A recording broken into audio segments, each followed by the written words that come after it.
I am Ferdinand Marcos, and I am the President of the Republic of the Philippines. I stand today on behalf of 110 million Filipinos. Ako sa Davao, sir, pero hindi ako talagang nakakalabas kasi may mga threat ba. Tapos, actually, kahit yung hanapbuhay namin, apektado. Kasi yung tinatrabahuan ko, sir, na TBS, two times na makasamahan namin is naka-deliver ng drugs. Ang duda nga is ako yung ako yung parang akong punteriya. Ganun yung style nila, sir, eh. Okay lang ba nire-record ko then tawag dito kung iko-content ko, gusto mo takpan ko mukha mo? Okay lang, sir, kilala Kilala ka naman na, kaya nga eh. Anyway, itong sinasabi mo na November 5, plano nilang maggulo na naman, And November 30. Yung November 30, familiar ako ron. Alam ko yun, na-info ako dun eh. Pero itong November 5, ito yung bago sa akin. Oo.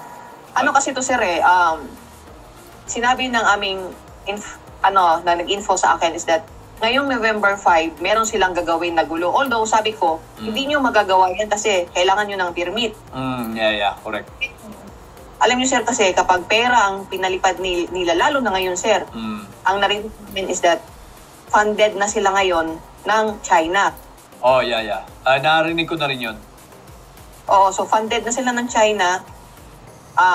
Kasi 'di ba, itong gusto nilang to free Pastor Kibuloy, which is totoo naman talagang may kaso. Correct. Tapos yung kay FPRRD, bakit sino bang nag-umpisa sa gulo? 'Di ba sila kakaupo pa lang ni PBBM? Nagalit nga sila sa akin dahil ibinalag ko yun kakaupo pa PBBM, gusto na nila ibagsak. Naggawa na sila ng oposisyon. Yes. Teka nga lang pala muna, for the sake lang ng mga hindi pa rin nakakilala sa yung iba, para mas may idea sila, pwede mo ba kami bigyan or sila bigyan ng kaunting background mo para at least mas solido yung information kung bakit meron kang ganyang informasyon. Okay? So, yan. Sige. Okay. Huwag mo lang sabihin tunay mong pangalan. Ako si Guillermina Barido. Actually, nagbablog na rin ako. Dati nga, bastos nga. Yung nga sabi ko sa vlog, bastos ng bunganga ko. Minumura ko si PBBM. Tapos, yung nangyari. Ako dati yung nag-expose dati kay Attorney Jude Sabio and si former Senator Antonio Trillanes. So, 2017, nung noon is pinakuha ako nila Senator Bongo sa lugar namin at dinala dito sa Davao City. Actually, ayaw ko nga sanang sumama nun, sir, kasi yung mga inutusan niya, sir, ayaw umalis sa amin. And then, for the sake sa safety ng anak ko, kasi iba yung kutob ko, sir, eh. Baka mamaya, anong gagawin sa amin, eh. So, sumama kami dito. So, nung pagpasok ko sa kanila, sir, sila naman yung nagdala sa akin, tapos pinakilala sa lahat ng mga, ito pala si Sunny Benaventura, is ito yung pinangalan ni Andres Cañas. Familiar ako kay Sunny Benaventura. So, siya yung siya talaga yung handler ko eh. Siya yung inutusan na sa akin through Senator Bongo and FPRRD. So, naging close ko ito. Even the NBIs.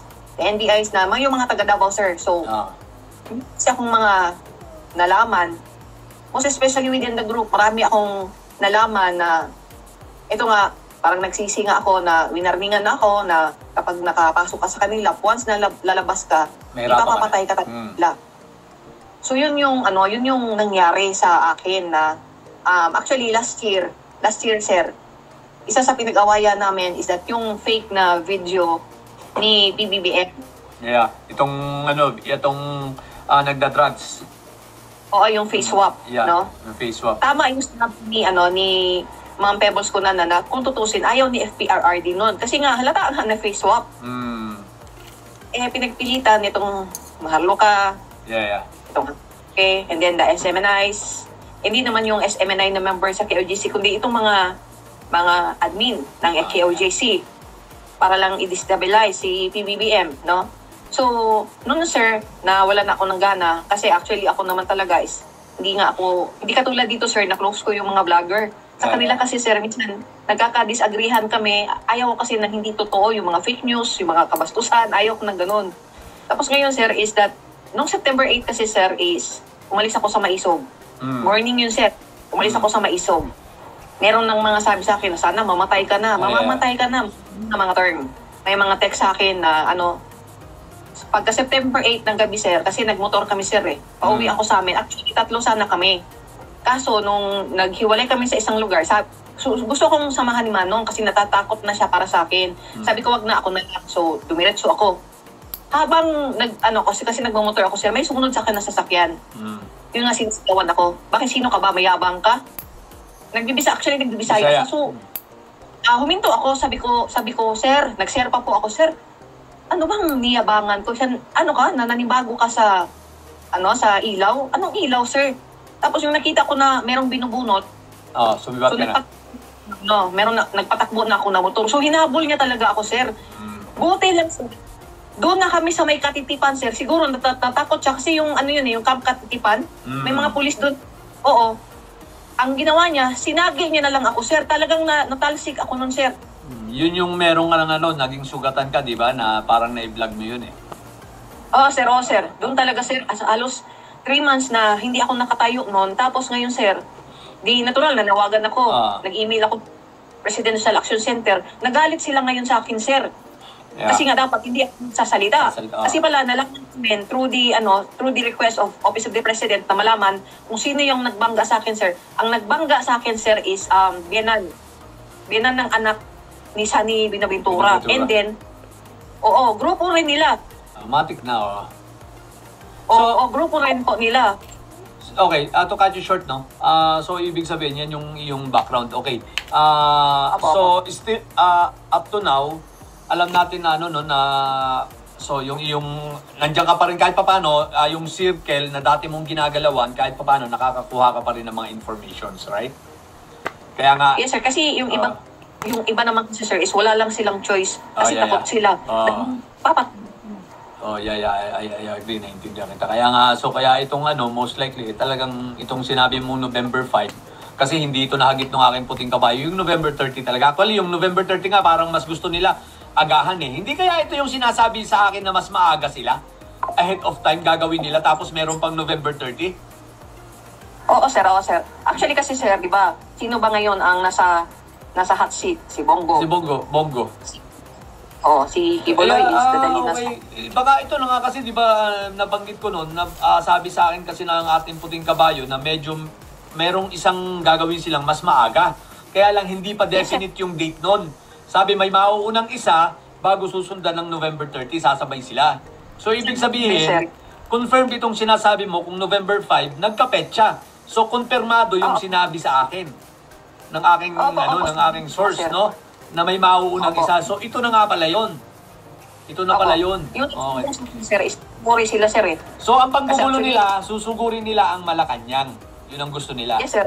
Okay, at least nila, it's president. So at least ito, maipakalat natin to, may content natin at least para at least ang PNP ma-aware din sila, no? Sa mga pwede mangyari. Sige. Ako, hindi pwedeng matanggal si PBBM kahit ako. I agree. Ilalaban natin yan.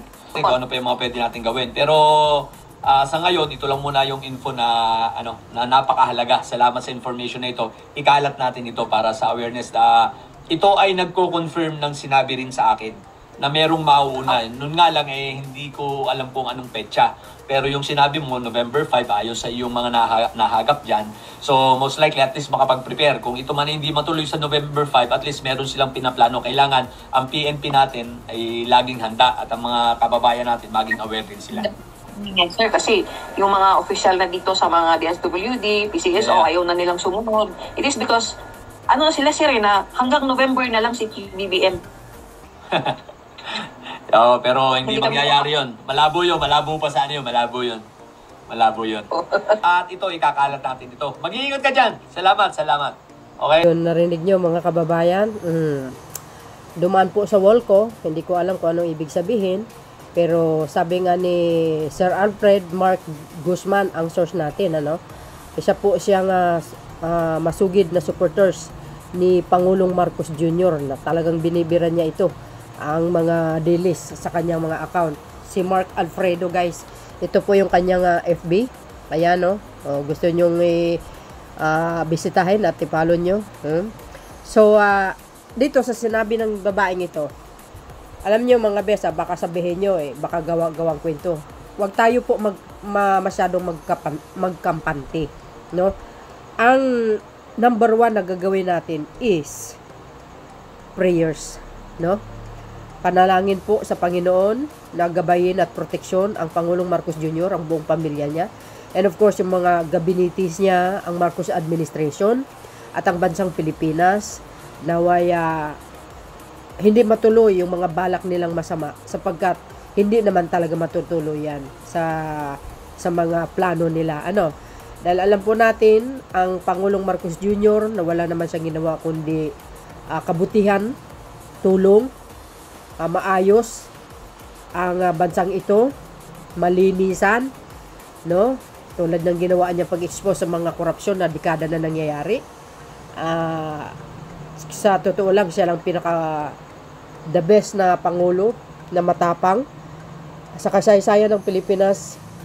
Siya lang po ang nakagawa noon na i-expose mo po yung anomalyang pagnanakaw sa kabanang bayan na matagal na nangyayari, no? So yan lang po mga kababayan ang aking hinihiling sa inyo, yung panalangin po natin pagkaroon ng kapayapaan, naway maghunos dili itong mga DDS na ito, may plano man sila, no, sa panggugulo sa bansang ito. Wag na po nila itutuloy kasi hindi po maganda po yun. Yung mang-aagaw ka ng pwesto na hindi po dadaan sa eleksyon, delikado po yun, no? Labag yun sa saligang batas po natin. Ngayon, kung gusto ni Sara Duterte at tumakbo, hintayin niya na lang po ang 2028. Yan naman ay kung iboboto po siya ng taong bayan. Yun ang tanong, no? So, base dito sa sinabi ni Madam, talagang ako'y naniniwala may katotohanan nito. Kasi dating DDS ito, mga kababayan, at alam din po natin, may bayad din ito sa nakikita natin sa kanya. Ngayon ay tumiwalag dahil siguro sa hindi pagkaunawaan. So, sabi nga nila, hindi daw pwedeng kalabanin ang mga Duterte. Diyan po kayo nagkakamali. Baka nakalimutan nyo.